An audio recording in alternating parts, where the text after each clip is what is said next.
Welcome back to another Batman News Weekly. This is episode 223 in year 5. And just at the start of the podcast, I have to say that there will be no Aquaman 2 review in this podcast. I was going to go see it today. I actually technically still have a ticket to go see it today, but I have a lot of stuff going on with my family and just other things I need to take care of. So I'm not going to go watch the movie, so there will not be a review on this podcast. Maybe next week's podcast. I don't really know if I'll have the time for it, but I will say, as of right now, because this just dropped about maybe like 30 minutes to an hour ago before recording this podcast, it is at a 38% on Rotten Tomatoes. Now, we have said it a million times on this podcast. We don't really put that much stock into Rotten Tomatoes, but if you are somebody that cares, it is at a 38%. And yeah, I don't know. I've heard a lot of bad things about it. I heard it is pretty cringy. We have been covering it for a really long time on this podcast that the rumors were it was a bad movie and that it was gonna, people were walking out of it and it was cringy or whatever. And yeah, I don't know. So take that with what you will. Let me know if you guys are going to go watch Aquaman 2 and yeah, how it's going to be. I could honestly see myself waiting for this to hit Max. Honestly, it's the last movie. Like I said, we've said it a bunch on the podcast. I think originally I was totally on board with James Gunn saying, like the way he came out and he announced the new universe. But seeing how the movies actually didn't tie into the new universe and weren't, doing well, I think in hindsight, think it's a bad idea now. But you know what? DCEU is going to go out on a whimper instead of a bang, it seems like. But hey, probably for the best, right? Now we can look forward to 2024, Creature Commandos being the first thing in the DCU. And yeah, I'm excited for that. But no Aquaman 2 review. Just wanted to put that out there. And yeah, we got a lot to talk about, some pretty interesting stuff. One quick thing that I want to get out of the way very quickly, because we have talked about it on the podcast, and I just thought it was very interesting that this movie is going to get a theatrical release. It's going to be a very limited release according to the article, but the Hollywood Reporter says that The People's Joker, which in their whole title it says, a parody previously challenged by Warner Brothers, lands at theatrical, it says theatrical home. But I think they mean it lands, they could have said release. Theatrical home makes it feel like, I don't know, when I hear that I feel like, oh, it's getting, like, it's going to home video, you know what I mean? But it just means that it's finally going to be able to be in theaters. And the reason why is, if you don't remember what The People's Joker was, it was that Joker parody movie that was about like a transgender journey. And I'm glad that it's coming out. I'm totally down for different parodies. I mean, a parody is a parody. People shouldn't be too upset about it. But, Twitter, it feels like it's getting worse by the day. Also, I don't know if anybody was on Twitter yesterday. It was completely down for like 2 hours or something like that, maybe like a little less than that, but like none of the feeds were working. It was crazy. But Twitter, this got posted on Twitter, and people were like, what the fuck is this? What this disgusting. And like, I just don't, like, dude, if just don't watch it. Like, I don't get why people get so mad about just a different perspective on something, right? It's a parody. It's not the real DC stuff. DC isn't coming out here and being like, Joker's trans now. But people are out here getting all mad thinking it's like gonna be in James Gunn's DCU and it's fucking woke. And I'm just like, oh my God, bro. Get alive, guys. But anyways, so yeah, if you had any interest in seeing The People's Joker, it is going to be getting a release date of April 5th. But it seems like it's going to be in very limited markets. It does say that it might go to more markets, but I assume that this is going to be in a few theaters, maybe just to kind of be able to like, hey, say that it was. But apparently the cameos in this are legit cameos. Because this is somebody that worked on that was a part of the Sacha Baron Cohen's Who's in America, which I think the person that is, let me get the actress's name, or actor, I don't really know. Let's see, Lynn Downey, Nathan Faustin, and Kane Distel are the main people in this movie, but has cameos that include Tim Heidecker, Bob Odenkirk, Maria Bamford, and Scott Ackerman. So pretty. Bob Odenkirk is in this, pretty interesting stuff. So yeah, the People's Joker is getting a release date for anybody that remembers that, because we talked about that. Man, it came out in 2022, so we might have talked about it last year. But yeah, it is finally getting a release date in 2024, which I think is pretty cool because, WB was like, nope, you can't do this, you can't do this. But I wonder with James Gunn being in charge now, if he's like, yeah, it's a fucking parody, let it go through, who cares? So I think that's kind of cool. That's just a little bit of tidbit there. Moving on to another thing, since this is actually Hollywood Reporter related, and I think it's Hollywood Reporter. Let me make sure. I don't want to say the wrong. It might be Variety. It is Hollywood Reporter. Okay, so interesting, fail. I've said it on this podcast a few times. My main sources that I think are credible sources are the Hollywood Reporter and Variety. I think if something comes out of those two, I feel like they have a big, strong track record for believing the stuff you see from that. Well, James Gunn has kind of debunked the Hollywood Reporter and even talked about how he's a bit surprised because he usually considers them very reputable. But they reported that Palm, I don't know how to say her last name, Clementif. I don't know how to say it properly, but Palm is the mantis from Guardians of the Galaxy. A big fan and friend of James Gunn. And always talks about, loves working with her, all this kind of jazz. They're like best friends or whatever. And James Gunn said this on Threads: despite Palm being one of my favorite actors to work with, this is 100% not true. By the way, I don't think I said what the whole report was. The report was that she was going to be in Superman Legacy, that she had a role in Superman Legacy, and people were like, oh crap, what is she going to be? But anyways, Gunn's debunking this, says, not only is Palm not in the movie, but no one has even discussed her being in the movie, nor do I have any idea what role she would possibly play. So, straight from James Gunn's mouth, Palm is not going to be in Superman Legacy, and this is just a big hit to Hollywood Reporter. Now, I'm assuming Hollywood Reporter is so reputable, whoever they got this information from, they're just a dead source now. You know what I mean? Where I think some scoopers on Twitter would probably still continue to use certain sources, even if they were, not hitting 100%. I feel like Hollywood Reporter is probably going to be like, yo, you lied to us, you're done. We're not going to take any scoops from you anymore, yada, yada. So, pretty interesting stuff there. I would have put my money on Palm being Huntress. I do not know her nationality or ethnicity. I don't know what the proper term is anymore. But there was talks that there's going to be a Korean version of Huntress in the DCU, and they want to get a Korean director to make just basically Huntress, but in with the Korean culture / setting. And so I think that's kind of cool. I'm curious if she'd be down to do that. But yeah, we'll be seeing what happens there. But yeah, so big hit if you are a fan of Hollywood Reporter. James Gunn going out of his way to kind of just put a little blemish on their pretty good track record. To be honest, though, I think they're still way better than a lot of scoopers that are out there. So we'll see what happens. But keeping it in the family of James Gunn debunking or confirming stuff, one of the other things that we had was James Gunn says that there will be a new intro sequence for the DC project. So if you guys, I feel like the DCEU has went through a few different intros already, because there was the one that was like the close-up of the Justice League, and then I think the new one was where it showed all the new heroes in a lot better form.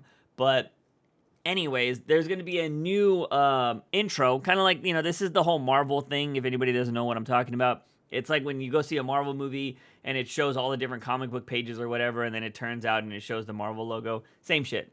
But the interesting thing is, not only will the DCU have a new banner, but Elseworld projects will also have a banner. And this is exactly what I've said before, that if you are going to do these Elseworld projects, like keeping Matt Reeves in the, in the whole DC universe, then you need to have a banner right before this so people know this is not connected to the DCU. And I think this is smart. I'm so glad James Gunn thought of this. I'm glad he's like, he wants to make sure people know that is not part of our universe. It's got a different banner, yada, yada. I think this is perfect. Good news from James Gunn there. Speaking of the Elseworld stuff, though, Matt Reeves, this was also confirmed by James Gunn. He was on a tear this week. He was just going through being like, yep, let's just kill that, let's kill that, let's kill that. I'm trying to pull up if I have the actual... Okay, right here. This comes from Batman News, that said, Batman Film News, that said, James Gunn says that Robert Pattinson's Batman is not in the DCU because it's Matt Reeves' choice. It's Matt's choice, and we respect that. So I've been very critical of the Batman, saying it was kind of boring. It's like beautifully shot film. I'm not gonna say that, but I just thought it was a boring film. Anyways, this is probably the best decision that Matt Reeves has made, in my opinion. I am glad that he decided, no, I want to keep my universe separate, and that's kind of what we want to do. And I think that's awesome. I'm glad. Thank you, Matt, because I want a Batman that is going to be fighting supernatural villains and stuff of that nature. So I'm glad Matt Reeves has decided to keep his universe separate. But I might have some negative news for all the Batman film lovers out there, ladies and gentlemen, because one of the other things that James Gunn has confirmed is that Matt Reeves is not developing 3 projects at the moment. Those 3 projects being the Batman 2, the Penguin show, and the Arkham series that we talked about. Because somebody on Threads asked James Gunn, sir, could you tell me if Matt is producing other Batverse projects other than the Batman 2, Penguin, and Arkham? With James Gunn responding, right now Matt is producing Arkham as a DCU series, so there's only 2 for now. What? This can be really good or really bad. One, if you're a Batman Films person, you're probably like, no, I wanted to see Matt Reeves Arkham, blah, blah, blah, blah. But as a DCU supporter, I'm a little bit worried about this.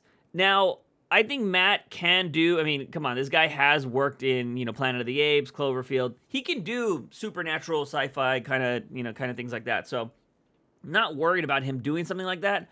I am curious if he is going to try to introduce his type of characters into the DCU, which I do not want. Arkham, I was under the assumption that was going to have the Joker in it. But now, if it's going to be a DCU project, I do not want the actor that is the Joker in the Batman to be the Joker in the DCU. I'm hoping, I'm praying for this. I'm hoping James Gunn read the script to the Arkham series and was like, hey, this is a really good script. This is a cool series. We want it for the DCU. Can you adapt it to that? And then James Gunn will be like, no, we can't have that kind of character. That character needs to be more like this, needs to be more like that, yada, yada. Very curious about how this is going to play out. But yeah, I don't know. Could be a little worrisome. I'd prefer there be no crossover. I would want Matt Reeves to just go play in his little sandbox and James Gunn control the rest of the spot. But we'll see. We'll see. Matt Reeves has done things that I've enjoyed in the past before. I've always said I wish I liked the Batman, but I just didn't. And so we'll wait and see on the Arkham series. But he is, according to James Gunn, now producing that for the DCU. So I'm curious on where they're going to go with that. Yeah, I don't know. That's some news that I'm pretty interesting, that I found pretty interesting, but can be a little worrisome. The next thing we got going on, because James Gunn was not done, ladies and gentlemen. If I'm pulling up the last bit of information we have here, somebody asked James Gunn if the Arkham universe was done after the Suicide Squad. And I don't think I talked about this last week. I'm pretty sure that this was something. Yeah, this was something from this week. Well, anyways, James Gunn confirmed that there is no plan to stop the Arkham universe, meaning we are going to be getting more games after Suicide Squad kills the Justice League. Now, obviously, that game is kind of under fire by a lot of people right now because they don't think it looks good or it's a battle pass, yada yada, whatever they choose to complain about. I'm only complaining about the Harley Quinn suit right now because I think it's so stupid. She has a freaking belt buckle. But anyways, on the Jester suit shouldn't have a belt buckle. That's so dumb. I digress. But so yeah, that series is going to continue. A lot of people don't want it to continue because Kevin Conroy is no longer alive. So they're like, we don't want Batman to continue if Kevin Conroy's not there. Also, a lot of people are shitting on Suicide Squad because they're like, oh, this is going to be freaking Kevin Conroy's legacy. This is going to be the last thing he worked on. This is disgusting. Ugh. I don't know if this was one of the developers or if it's just some random person on Twitter, but they kind of like talked in I guess, to be honest, I think a lot of people on Twitter talk in like a matter-of-fact way. But as I read the tweet, it felt like it was somebody that worked on the game or maybe even knew Conroy personally, was saying that, like, for anybody saying that Kevin was not, that this was a bad script, Kevin Conroy wouldn't have done something if the script was bad. And which is a fair thing, because it's not like Kevin Conroy took up every Batman role possible. He passed up on a bunch of Batman roles, and when you go and look at a lot of the things Conroy has voiced, a lot of them have been pretty great. And I think the script is a part of that. So, and it's not just Kevin Conroy by himself. So, I think that's a fair assessment. I'm curious to oh man, see now I kind of want to play Suicide Squad because it is Kevin Conroy's last game. So, I don't know. We'll see what happens. I'm still on the fence about that. I'm going to be waiting for the reviews. I don't think I'll be pre-ordering. I have been tempted a few times, but I think I'm going to wait for the reviews to before I spend any money on that game because, yeah, I don't know. It's going to be kind of wild. So I believe that is all the James Gunn news, all the confirmations and everything that we got from Mr. Gunn. But that is not all the news we have because, well, I guess this one's kind of tied to James Gunn because it involves him, but not directly. So this came out yesterday. And I believe this came out from Axios, which is like a big account that kind of just talks about all big business acquisitions and stuff like that are happening. Rumor is that WB and Paramount have had talks to merge.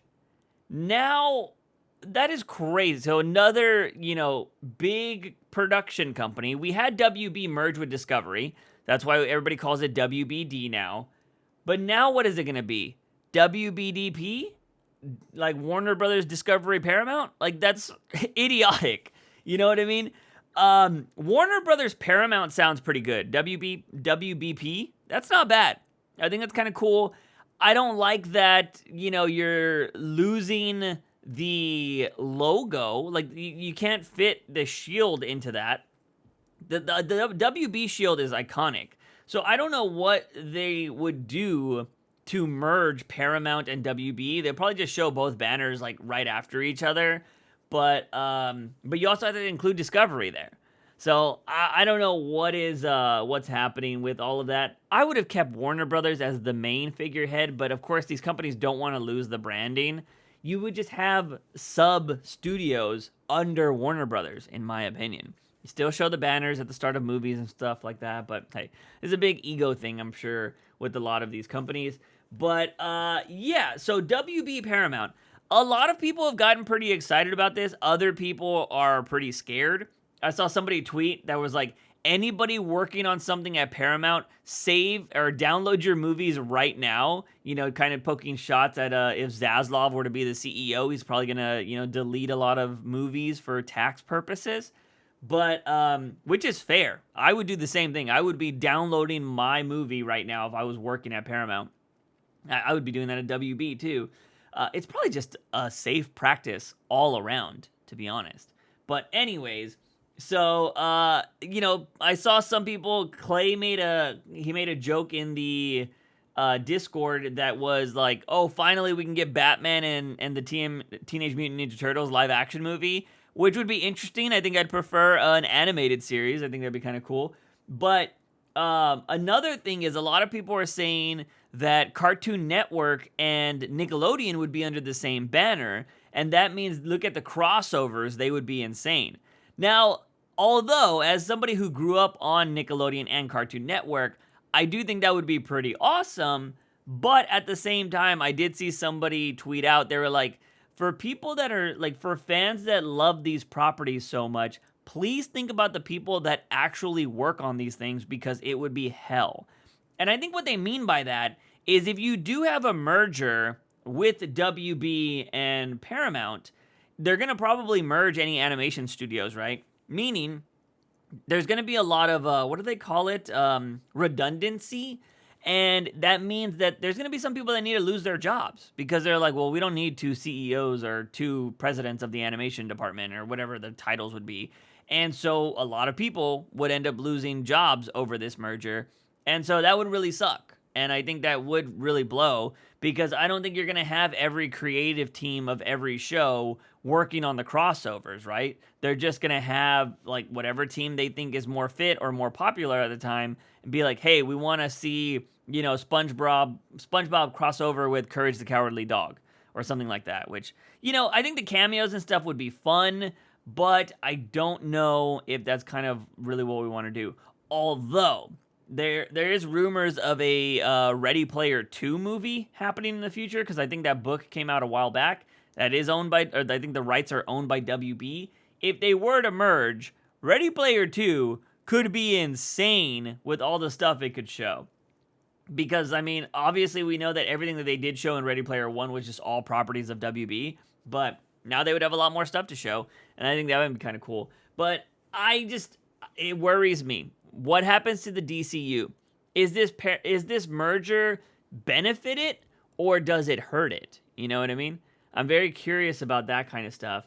I don't know, man. I think WB needs to get rid of Zaslav because he's not making great decisions right now.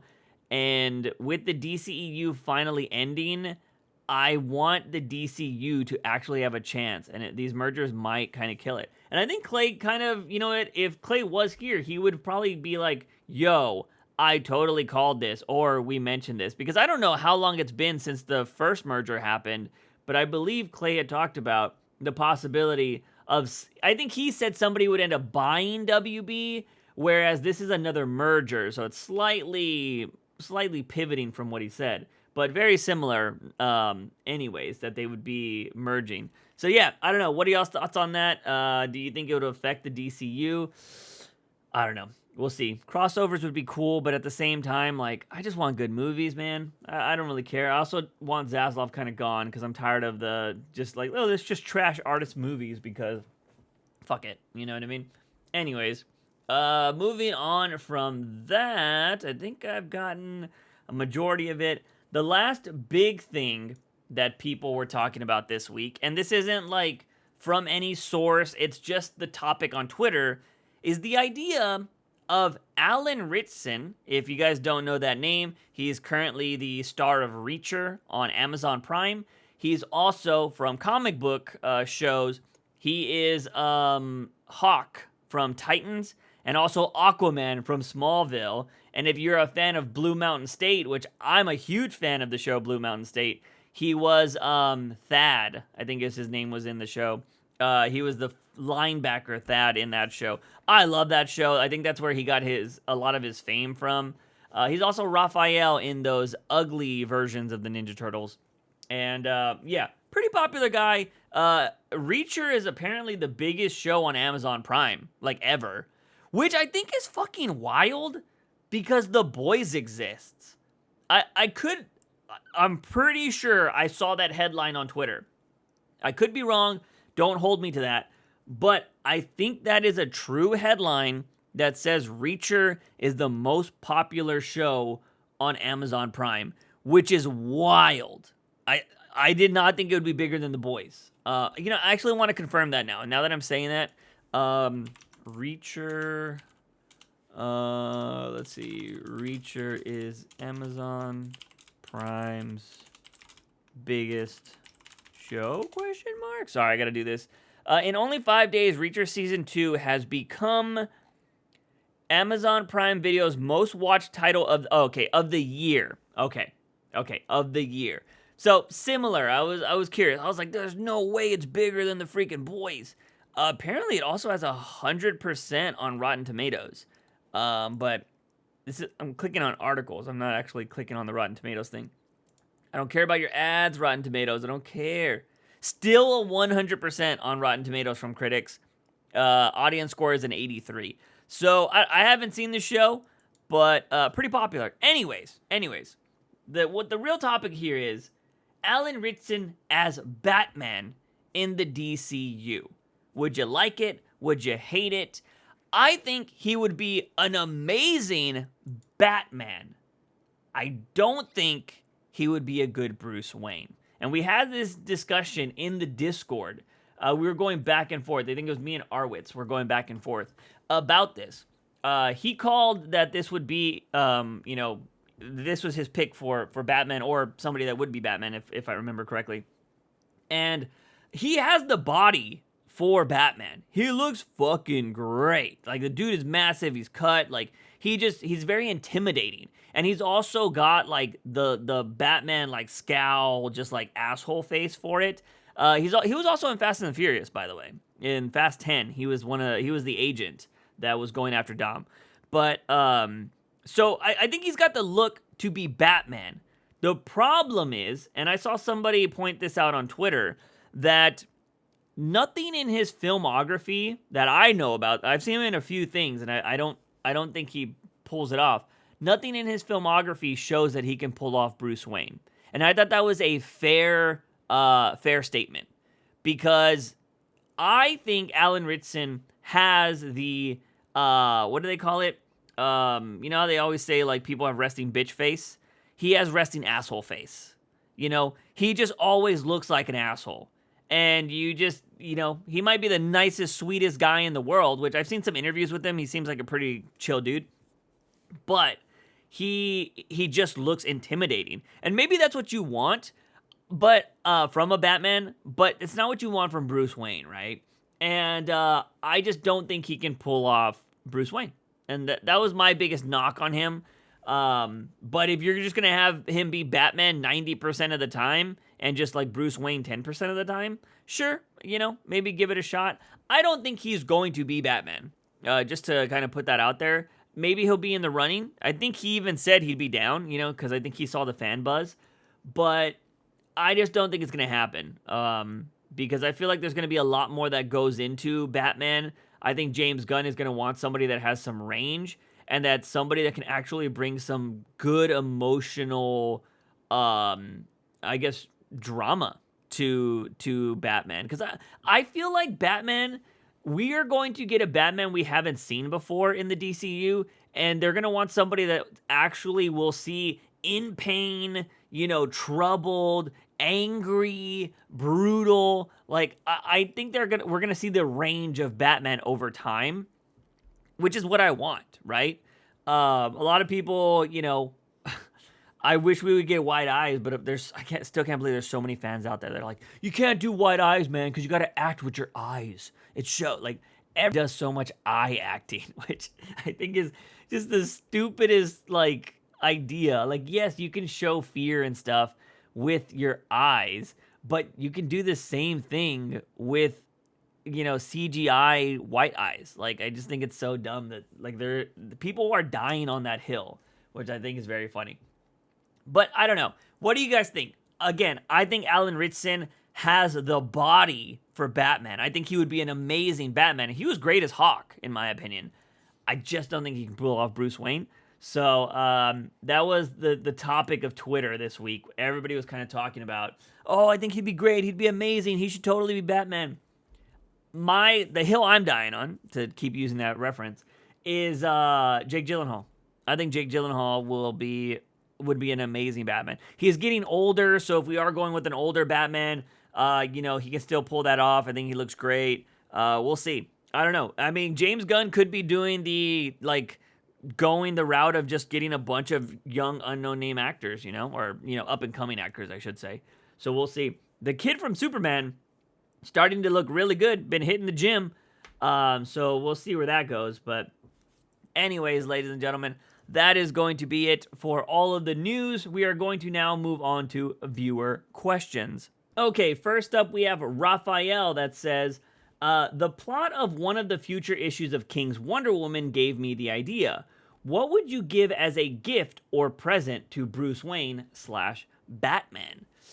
It's funny because they kind of did this scenario with Superman in one of the animated series shows, or episodes, I should say, where I think it's like his birthday or something, and Wonder Woman, I forgot what Wonder Woman got him, but Bruce gives him like cash. And so it's just like, well, what do you give to Superman? You know what I mean? And for Batman, I feel like Batman, you'd have to, obviously it's nothing you can buy, right? It's got to be something sentimental, or it's got to be something that he doesn't want, or he doesn't think he needs, I don't know, I think you just got to make him smile, somehow. You got to do something that would bring out that little smirk in his face. What that is, I have no idea, but I do think it's something sentimental. It would be, hey, if somebody went through the archives of the Wayne establishment and found photos of his parents or something like that, right? Granted, some people would be like, oh, that's morbid. Bruce would be, you would just bringing up old wounds for him. I think by now, the current day Batman, although a lot of people like to harp on and make the joke that oh, he's just a troubled kid that never got over his parents' death, they don't even take into consideration that he uses that as motivation. So many people use a traumatic experience as motivation to do good in the world. But everybody kind of just oh, he's just an 8-year-old kid at heart, whatever.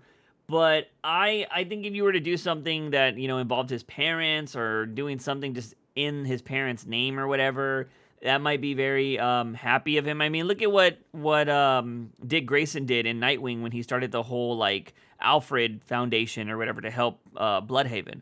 I think that's something that Bruce would be really happy about. And so I think it'd have to be something sentimental, because you can't buy him anything, you can't get him anything. I think making him laugh, or doing something to just get some kind of emotion out of him would probably be the best gift that you could give Bruce or Batman.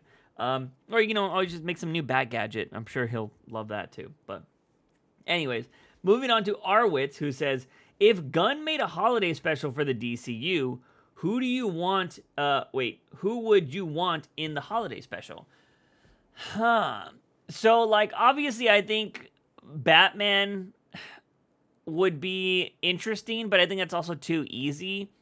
I think if you're going to do a holiday special, you should do a holiday special with characters that are not as well known, because everybody's going to go watch a Batman movie. Everybody's going to go watch, well, you hope everybody's going to go watch a Superman and Wonder Woman movie, but, you don't know about the other characters. So, Creature Commandos, if that was a holiday special, that might be interesting. So, yeah, I don't know. I think you'd have to give it to, the lesser known people to give them a time to shine, and just kind of be a group of characters that people can have a tradition with, right? Because there's a lot of people that do the traditional, we watch a movie together on Christmas and stuff like that, right? So maybe that is the thing. I don't know. I think, Superman kind of playing Santa Claus would be kind of interesting, going around saving people, but then also delivering gifts, or something along those lines might be kind of cool, so you can see a bunch of different things. But I don't know. I could see them really doing, because Batman during Christmas would be really cool. And granted, if you've seen the Burton films, one of them is, I believe, maybe it's both. No, I think one of them is definitely during Christmas. So they like to do that kind of stuff. But I don't know. I think just Batman in the snow and stuff like that would be really cool. But I think you could do something silly like the oh my God, I just started this podcast and realized I didn't read any of the comic books. I might have to stop, pause, and read some of the books this week and then continue this podcast. Wow, that just literally real time happened. But anyways, like the holiday special that is happening right now in comics with Batman and Silent Night, I think that would be the best thing for the week. So, not for the week, for the Christmas special. I think something like that. Batman, has an adventure with Santa Claus. Something fun. I think that'd be cool. You could show Batman a different light. He's still being Batman, but, he's having to do like the Christmassy type of vibe where he's just like brooding the whole time. And at the very end of the thing, like maybe Santa leaves him a gift that he didn't know or he always wanted or something like that. And then you just see this little smile on Batman's face at the end before he goes off to continue fighting crime. Like, that'd be kind of cool. But anyways, so yeah, I don't know. But I do think you should probably give it to a lesser known character, but I'd always be down to see a Batman Christmas. Although, didn't he just get like that weird anime Christmas show on Amazon? I haven't seen it yet, but now I'm thinking, I'm like, dude, I need to read comics. Like, crazy. Moving on to the YouTube comments. The first comment we have was from Bobby Moore, who just says, he has a bunch of, it's not laughing face emoji. What is it? Do they say the name of these emojis on here? It's the one with the little, like, oh man, like the little sweat brow one. It says not gonna happen, which is, in regards to, I talked about Netflix's, Zack Snyder said he'd do Netflix, he'd do the Snyderverse. I agree. It's not going to happen. But then again, like I said, I think in that podcast, you can't say it's impossible. I thought the freaking Snyder Cut was impossible, and it ended up happening. And also with what's going on with WB now, if Netflix was like, yo, we'll give you like $500 million, let us finish Zack Snyder's films. He can only do what we outline here. He can't do anything else. Like, let us just do that. We'll still show the DC banner before, yada, yada. Whatever. I think WB would be down. I honestly do. I think they would be like, all right, cool. But is Netflix going to do something like that? Probably not. But WB is licensing their stuff out to Amazon, licensing their stuff out to Tubi. So, it's not out of the realm of possibility, but I agree. I don't think it's going to happen, but I'm not going to say never, never. Anyways, Jason Todd says, is the new Beast World series furry bait? Probably. I have no interest in it. I don't care. But, look, and you know what? If it is furry bait, good on DC for being progressive, okay? I like it, all right? I'm not going to sit here and be like, ew, furries. No, I don't kink shame around here, I support, well, I'm not going to say I support all kinks, because there's probably some weird fucked up shit that I don't know about. But for the most part, if it's not harming anybody, I'm not going to kink shame anything, you know what I mean? But, yeah, so look, furries need content too, okay? So maybe it is. I just don't find it appealing. Like, I don't know. Everybody gets Beast Boy's powers. That's kind of weird. Or get turned in, whatever. I know the concept of it. I just don't care.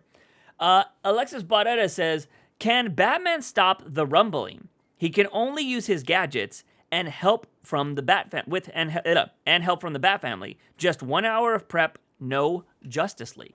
So, for anybody that doesn't know what the rumbling is, it's Attack on Titan is the big climactic fight at the very end, or I'm just going to say like a huge plot point in the Attack on Titan series. And could Batman stop it? I don't want to give out spoilers because it's still like, a month removed from the series. But I'll just say this, Alexis, if you have seen the show, I feel like it would go about the same way as it did in the show. Do I think Batman, because like the same kind of equipment is still technically kind of the same. Like they use what do they call it? The gear that they use, I'm forgetting. But they use this gear that's basically grappling hooks to get around the place. Batman would be doing the same stuff. They'd have batarangs, so I don't know how they would necessarily cut through the Titans' back of their necks. But, they do have bombs, though. I think the bomb equipment that the Bat family has is better than what Attack on Titan has because it's more compact. Granted, maybe it's not as powerful, so we don't know about that, but I think they would be better at maneuvering with explosives and stuff. So I think it would go about the same way. You know what I mean? I would love to go into a more in-depth conversation about it, but I don't want to spoil it. I have so much respect for Attack on Titan. I love the show. Probably, I don't know if it's my favorite show of all time. I mean, nothing's ever going to be Dragon Ball Z. I think I've said that a million times. I feel like Dragon Ball Z is not even in my top 3. It's like Ascended. What is that? Double Ascended? I just think you couldn't, I just couldn't put anything above it because it's so dear to me. But Attack on Titan definitely in the top 3 for sure. Probably 1 right now. Like, I love Attack on. I think it's a fucking great show. But I also really love Spy Family right now. Spy Family's great. But I don't know. I also love Death Note. So again, I don't know. I'll say Attack on Titan's in my top 3. So I don't want to spoil it. I do think everybody should watch that show. But I think Batman can hold his own. But I feel like it would be kind of the same outcome, So that's all I can really say. I would love to go in depth. But moving on. Eduardo de la Cruz says, Holy Ninth Metal Kryptonite-infused Hell Batsuit nipples. Batman, it's who would win? Codpiece versus Matter Eater Lad. I had to look up Matter Eater Lad because I was like, I know that fucking name. I forgot it was a running joke inside Peacemaker. I haven't seen Peacemaker in a hot minute, but they always talked about Matter Eater Lad in that show. Codpiece versus Matter Eater Lad. Matter Eater Lad just eats metal, from my understanding. So I'm going to go Oh my god, got the burps. And I got a ringing in my ear randomly for whatever reason. I'm going to go Codpiece. Then Six Pack versus Hindsight Lad. Got to look that up. Dog Wielder versus Arm Left Off Boy. The hell? I'm going to go Dog Wielder there because I think I know who Arm Fall Off Boy is because I think he was in Suicide Squad. I'm going to go Dog Wielder. And Six Pack versus Hindsight Lad. I don't know Hindsight Lad. These are such bad character names. Oh, okay, I see who Hindsight Lad is. Let's see. Ooh, I don't know. I don't know if that's gonna happen there. Who's the other one? Six Pack. I'm gonna have to type in Six Pack DC. Oh my god. Six Pack has been in a group before. These are just like disgusting characters. I'm gonna go. Six Pack looks like he would be one of those drunken fighters, whereas, Hindsight looks like a child, but I don't think is a child. I don't have that much information on these characters. I'm gonna go Six Pack because you know what? Sometimes these like drunken, disgusting guys can pack a punch. So I'm gonna go with Six Pack there and Dog Wielder over Arm Falls Off Boy. So those are my pieces there. Clay says, what alternative reality would you rather live in? The DCEU started before the MCU with Batman Begins. Rockstar releases a new DC game every 2 years since Asylum, having the animated movies be live-action movies instead. Some of the animated movies haven't been great. If we're talking about like just seeing the actual stuff into live action, although that Catwoman anime one has some spicy moments that I wouldn't mind seeing in live action. I don't know. Dude, I think here's the thing. I think the Arkham games are so well done releasing. Okay, as long as they're not just Batman games, and it is like Suicide Squad, then Superman, then Flash every 2 years, I would want to live in that reality. Oh, and you said Rockstar. I think you mean Rocksteady. They're the ones that did the Arkham games. Rockstar does GTA. I would go the game route because there are some of the animated movies that have been stinkers, in my opinion. Also, I wouldn't want some of the actors that voice. If Kevin Conroy was Batman, that'd be awesome. But, I don't know. I think the animated series, leave them as they are. But I think if I got Rocksteady level, like Arkham Asylum Rocksteady level games, every 2 years that weren't just Batman, I would take that in a heartbeat for sure.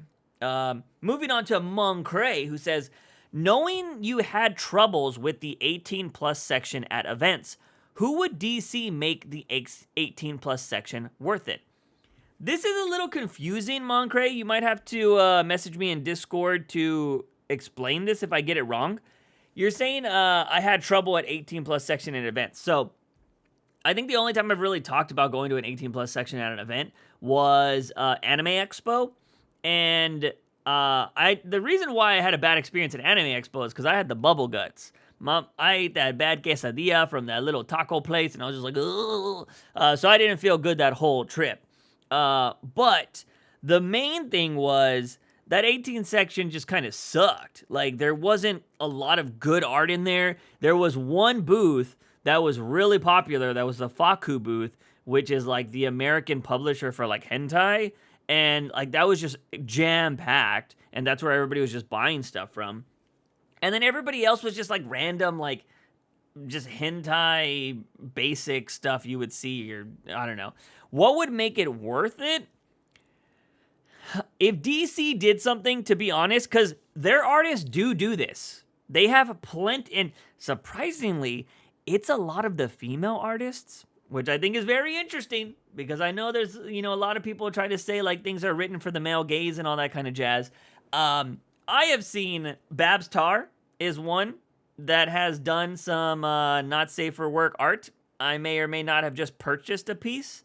But Babs Tarr has made a lot of not safe for work art that is DC related. So as, oh my God, she does a lot of like Final Fantasy not safe for work stuff. Oh my God, she also did some shoes with like Adidas or Puma or something like that. What is her name? Oh my God, I'm forgetting her.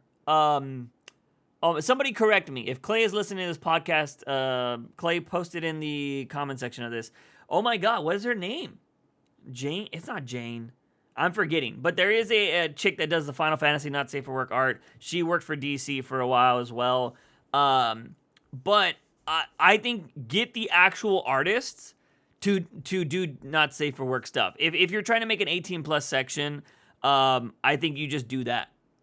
For if DC was going to do that, I think that would make it worth it. Because you're like, okay, these are legitimately DC artists that have worked on DC projects that are doing like an 18 plus thing. I think that'd be really cool. You know what I mean? Babs Tarr sells her stuff at conventions.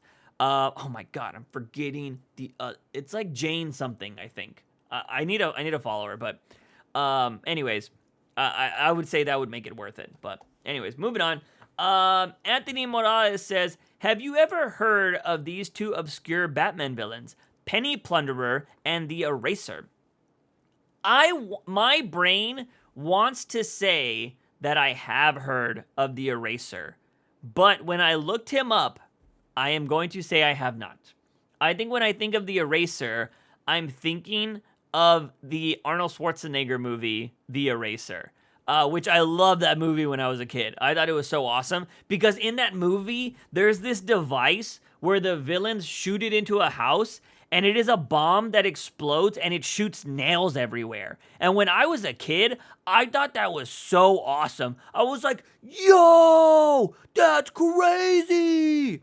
And come to believe that that's a thing that happens. I mean, they even made that, like, that's a thing you can make in The Last of Us. It's like a nail bomb, essentially. You get like a can and you get like rusted nail and screws and stuff. And then you like put a tripwire in it and like it explodes and kills enemies. It's crazy. But yeah, the Eraser movie was one of my favorite movies back in the day. Anyways, I have not heard of either of these characters. But like, honestly, dude, I could make a video. Okay. I'll finish this thought real quick. But I'll finish this talking about Penny Plunder and the Eraser. I have not heard of them. I was going to say I could make a crazy video about a bunch of characters you've probably never heard of, which makes me want to ask.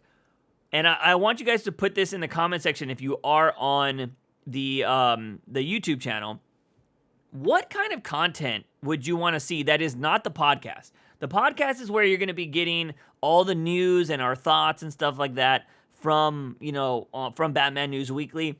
But I'm talking about the kind of content would you want to see? Mainly right now, if I start doing a lot of content, it's probably going to be shorts. What would you like to see? Like, I was thinking about just doing a random short. If you guys haven't been watching my new channel, I have been just experimenting with shorts and doing stuff I want to talk about. Like yesterday, I talked about a sports award that came out. I know, really weird, Juice talking about sports. But it's because the award poster that got announced, dude, it looks like a fucking murder mystery poster. And I'm like, this does not say sports. It's like these two girls that won an award and they cut their faces down the middle and like put them together. And it looks like a horror film.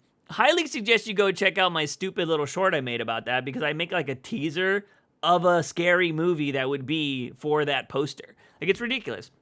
So I love having fun like that. I was thinking about making a short about the terrible Harley Quinn suit in the Suicide Squad game. So, like, I don't know what you guys want to see. Because I could definitely start having fun with making content. Instead of just being like, you know, everyday mundane stuff. And if you've seen my shorts already, you know I try to put little jokes in there and whatnot. Try to have my personality shine through. But, you know, if you want content that says like, hey, can you do top 10 this or whatever, throw them out there. Granted, I will say I'm extremely busy, so it's very hard for me to make content. But I do want to, you know, still put content out here. It'll probably be in the form of shorts. But I don't know, I'm always curious on what the audience would want to see. But I do think you can make a really good video out of a bunch of obscure Batman characters, like the Eraser and Penny Plunderer. But moving on, we have Nathan that says, which new villain sounds most interesting? Man Fan Clay, Batman fan that swears to get his revenge after being rejected for being Robin. So, basically, what is his name? From The Incredibles? The villain? This is essentially his origin story, isn't it? I'm forgetting his name. Oh my god, what is it? You know his name. For some reason, I want to say Gizmo, but that's freaking Gremlins. Sorry. Death Dino can infect with the virus, turning people into dinos he can control. Can be any type of dino he wishes. That is a crazy power. Housekeeper, a psychic who possesses buildings like Monster House, but instead GCPD, Arkham, etc. Damn, Housekeeper. You know what? Here's the thing. Housekeeper, I think people would get the wrong impression. Because it makes sense the way you say a psychic who possesses buildings. But a housekeeper, at least in America, I cannot speak for anywhere else. When you say housekeeper, it's like a maid. Somebody that cleans your house. So when you said house, I automatically pictured somebody in a maid costume. And I was like, oh, what are they going to do? Clean shit? But then you're talking about possessing buildings and stuff. And I'm like, yo, what the hell? So that's really weird. Like, okay, which new villain sounds most interesting? Death Dino just seems like it would be a stupid fun villain. But then again, you're gonna get what you're getting right now with the DC Beast event, and everybody seems to kind of hate that. Man Fan Clay, just, you know, again, it's what's his name from The Incredibles. And then, I don't know, Housekeeper, I don't know. You could have done something with the maid thing, but I don't know. The buildings, controlling buildings and stuff, how do you fight a building? I mean, Godzilla is now in the DC universe, so you just bring out Godzilla to stomp on these things and it's GG. I would probably go with Man Fan Clay, even though it's like a very typical, boring story of a rejection becoming a villain. You can always do it well, you know? Anime does the hero story generically over and over, and it's still good. So I'd go with that. Lastly, we have Drew that says, I spoke to Sean Gunn in May, and he did confirm he did voice Weasel in Creature Commandos, and we get more of his character and possibly an origin. Okay, cool. So Weasel, I'm curious if... I'm curious, I don't know, maybe you can elaborate this on Drew. Elaborate on this. Is he actually, like, does Weasel talk? I cannot sit here and say I have ever read a book with Weasel in it. I do not know if Weasel talks or if he just makes Weasel noises. So is this going to be like a I am Groot situation? I don't know if that's going to be kind of the same thing, but I'm curious if Weasel does talk. I wonder if it's going to be one of those things where he just makes Weasel noises and then eventually he talks and everybody's like, you fucking talk? And he's going to be like, yeah, I've always talked or whatever. I wonder if it'll be like that situation. But if we're getting an origin of Weasel and all that kind of stuff, that'd be kind of cool. If it is an origin of where he was human then turned into a Weasel by, science or whatever, that would make sense on how he talks. So that'll be very interesting. Also looks like Sean Gunn is just going to be everybody in the DC universe, which is kind of crazy. But that is all we got for viewer questions, ladies and gentlemen. And what am I going to do about comics? Okay, I'm going to be real honest with y'all right now.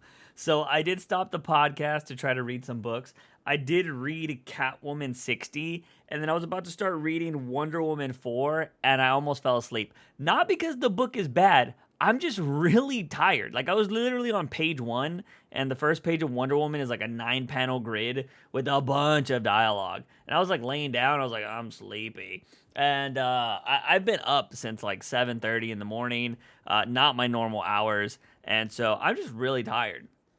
Coffee's not helping either, which I've been trying to kick that too, by the way. So it's just not working. But I do want to point out that I'm only going to cover Catwoman 60. I'm really tired, and if I wait to rest up and then read these books, this podcast isn't going to come out today. But it's also too there are some books that like the Santa Claus book.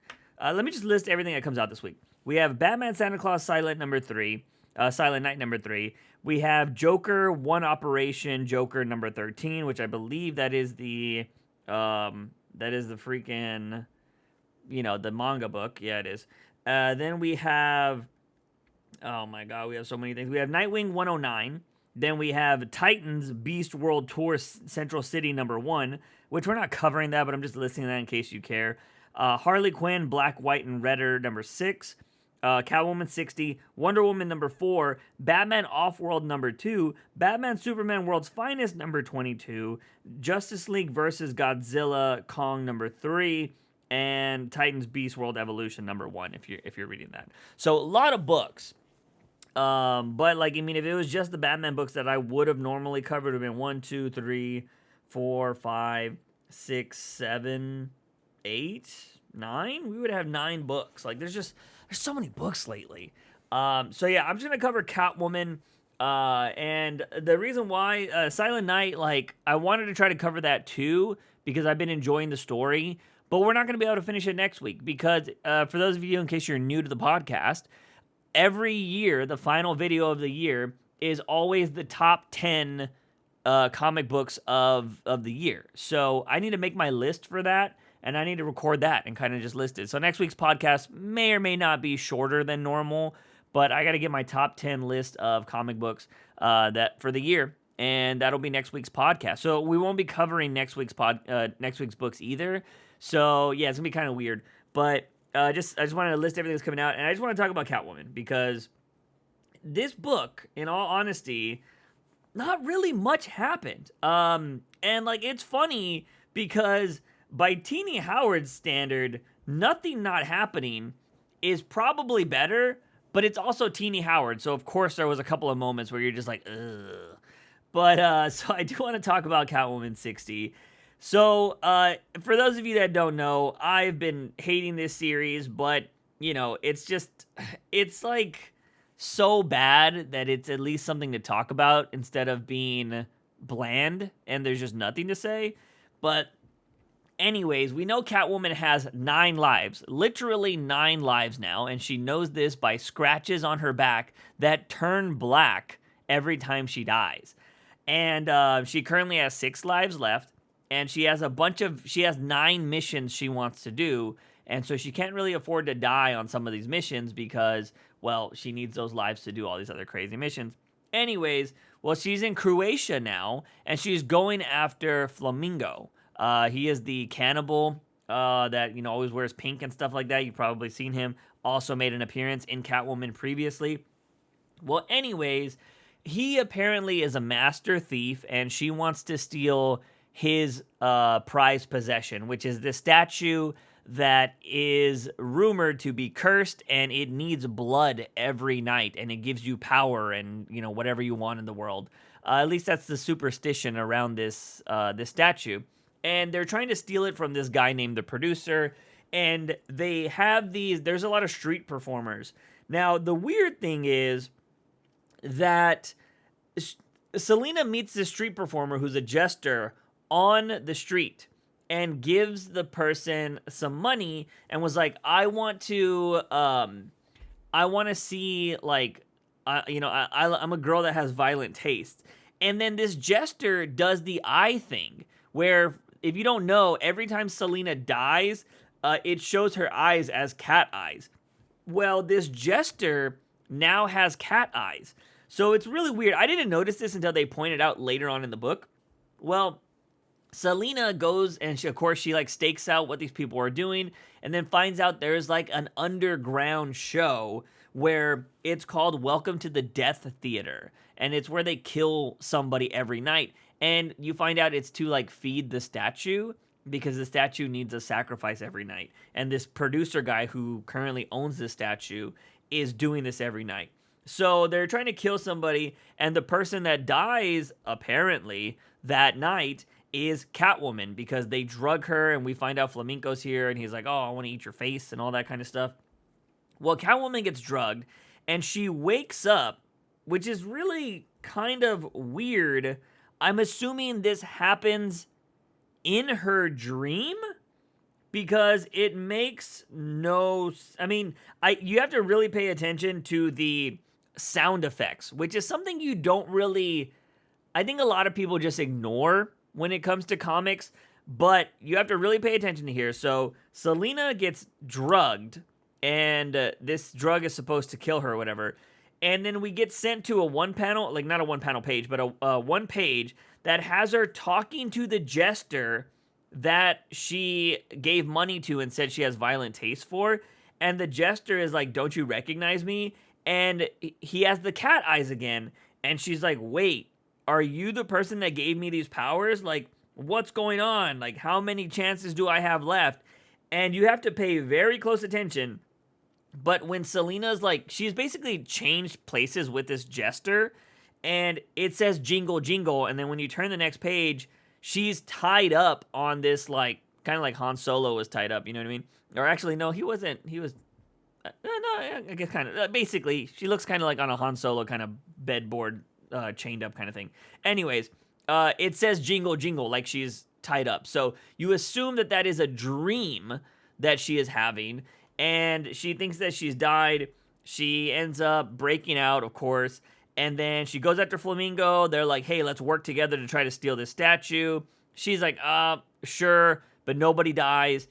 Flamingo betrays her, of course. Then this is like where she's breaking in. This is kind of the weird, dumb, teeny Howard thing. And again, this is one of the things where I'm definitely nitpicking. I will totally admit on this part, I am nitpicking. But Selena's suit, she has a new suit that is a version of her old, Catwoman suit. But this new suit has some gadgets on it, which it's really weird because she's just wearing what looks to be like a black latex glove. But we know it's probably like more like professional, awesome leather gloves.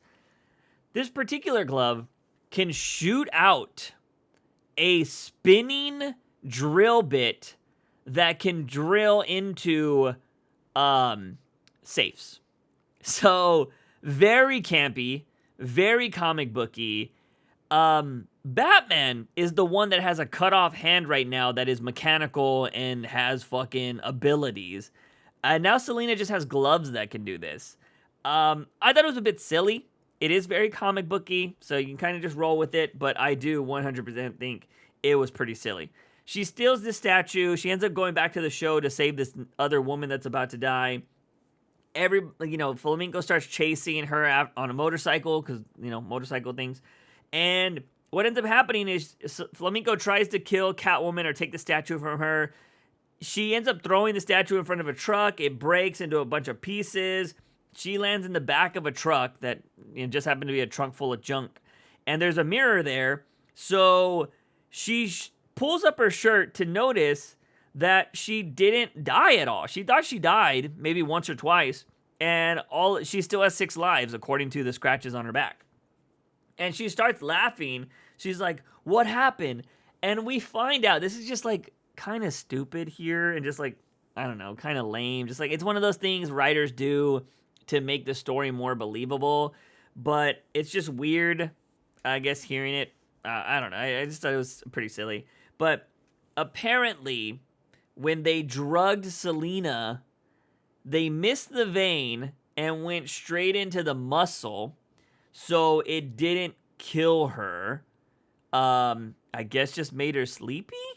I don't know how that stuff works, but, you know, I'm going to do the benefit. I don't know. She just laughs it off, and she's all like, "Oh, man." What does she say? She was like, "I got knocked out dose right to the muscle, but not to the brain. I'm up once again. Lucky, lucky cat." And she's just like laughing. So this whole thing was just, I don't know. She thought she died, but she didn't. She got lucky, and now she still has 5 lives, or 6 lives, or whatever.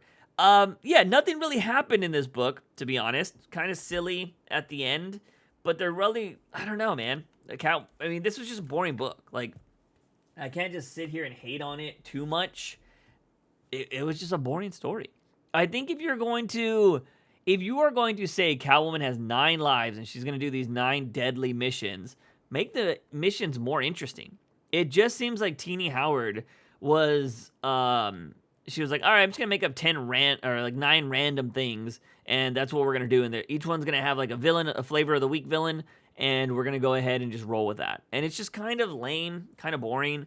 Do something with it. Like, have Selena break into something crazy, or have to do, I don't know, like, you can stretch out, if you're going to really do the story, which she obviously already is, make it more interesting, because she's doing what the Flash show did in its early seasons.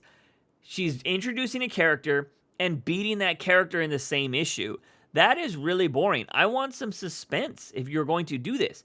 Make this happen over the course of a couple arcs. You know what I mean? Like, it's 2 arcs in a row that are all of these missions, and give each mission like 2 issues, you know, how, whatever. It's better than what she was doing. All right, making Tomcat and, you know, having Eco be Catwoman and all this other bullshit. Might as well make these missions interesting, but she's, you know, showing us the mission and then completing the mission in the same issue. There's really no suspense. We also know she can die and come back, so that even eliminates even more suspense there. You know, like, what I thought she was going to do here, since this is only the second mission of apparently 9, I thought she was going to lose a couple more lives, right? And then Selena was going to be like, fuck it, I'm going to finish these missions no matter what. And then you're getting towards, like, you're entering issue 3 already, or mission 3, and she's got, like, only 4 lives left to complete 6 or 7 missions. Like, I'd be like, okay, now it's getting more interesting, because she really can afford to die. And, but right now, it's like, all right, she's got 6. So we know she's going to die at least 5 more times. And, I don't know, I just feel like there's no stakes to the stuff right now, because before I always thought Selena just had 1 life, and I'm like, so everything she did was exciting, it was cool, because you're like, oh crap, she could die, this is dangerous. But now I'm like, oh, she's got 6 lives, so, like, you know, fuck it, she can afford to just go get shot in the face or something like that, right? You know, apparently, like, I don't really know, but I will say the one thing they are doing is they're not showing her take really any violent deaths.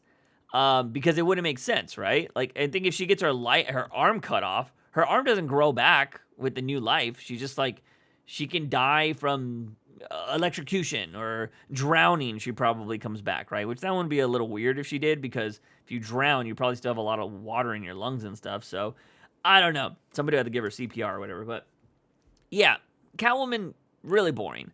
I'm excited to read Wonder Woman, and of course, you know, I'm going to continue to read Silent Night and a lot of those other books, but unfortunately, like I said, I got a lot of stuff to do today. My bad for not being able to read it. It's been a crazy week. There's been a lot of personal stuff going on, And so it's just like, but if you want more content, definitely go check out the new channel, ladies and gentlemen. I've been posting shorts over there. Gonna be dropping a new video, hopefully today. But since this is podcast day most of the time, that video won't probably drop until tomorrow now. But anyways, that is gonna be it for this podcast, ladies and gentlemen. And this is the last, technically, like, unless something crazy happens next week, I'll say this right now. If it is a solo podcast next week still, and I'm doing the 10, things, and I don't know when I'm going to record that yet. I might record that video tomorrow. So it is possible. I don't really know. We usually try to record that video pretty early, but I still have to come up with a list on my own and kind of decide what I'm going to do. The last month or so has been kind of hectic with just trying to get everything going. But if I come up with that list, depending on when I do it, if I don't record it until next week and some news pops off that's really interesting, I will include that in the podcast.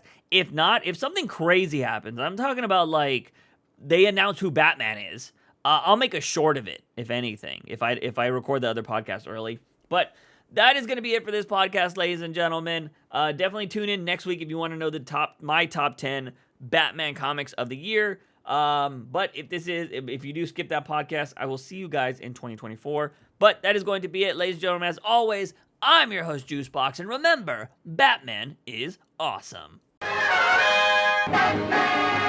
News Weekly.